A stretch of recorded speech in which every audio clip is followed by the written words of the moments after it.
So, all right guys. So, మనకి TS EAMCET counselling అయిపోయింది. Third phase గూడా అయిపోయింది గదా!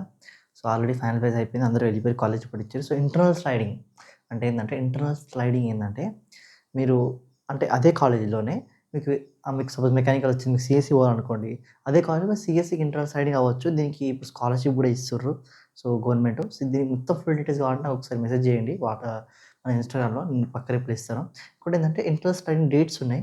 ఈసారి అయితే వెబ్ ఆప్షన్ ఇచ్చిర్రు. లాస్ట్ టైమ్ అట్లా ఇయ్యకుండే.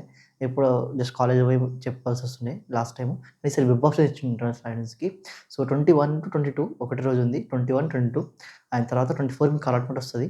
ఒకవేళ వచ్చినట్టయితే. అండ్ 25కి పోయి మీరు అలాట్‌మెంట్ వచ్చి సబ్మిట్ చేస్తే మీరు బ్రాంచ్‌కి అనేది చేంజ్ అయితారు. సో, ఇంటర్నల్ స్లైడింగ్ అనేది జరుగుతుంది. సో, కాబట్టి మీరు గమనించాలి ఇదంతా. సో, మాక్సిమం పెట్టుకోండి. మీకు ఒకవేళ నచ్చలేదన్న నాకు ఈ బ్రాంచ్ వద్దు. ఈ కాలేజ్‌లో వేరే బ్రాంచ్ కావాలి ఇదే కాలేజ్‌లో అనుకుంటే మీ ఇంటర్నల్ స్లైడింగ్ పెట్టుకోండి. ఒకవేళ అందులో సీట్స్ ఉంటే గనక మీ ర్యాంక్ వచ్చి అవకాశం ఉంటే రావచ్చు. సో, ఎవరు మిస్ కాకండి. అందరూ పెట్టుకోండి. అండ్ మీకు ఇంకా ఎంసెట్ గురించి ఇంకా ఏమైనా కావాలంటే, ఇంకా చాలా ఇన్ఫర్మేషన్ వీడియోస్ కావాలంటే నాకు ఇన్‌స్టాగ్రామ్‌లో పక్కా మెసేజ్ చేయండి. టెట్ ఫర్ ఇన్‌స్టాగ్రామ్‌లో నేను డిస్క్రిప్షన్ లింక్ ఇస్తాను. సో, అక్కడ మీకు ఏ డౌట్ ఉన్నా సరే నేను పక్కా క్లారిఫై చేస్తాను. So, bye guys. మళ్ళీ కలుద్దాం మరి నెక్స్ట్ వీడియోలో.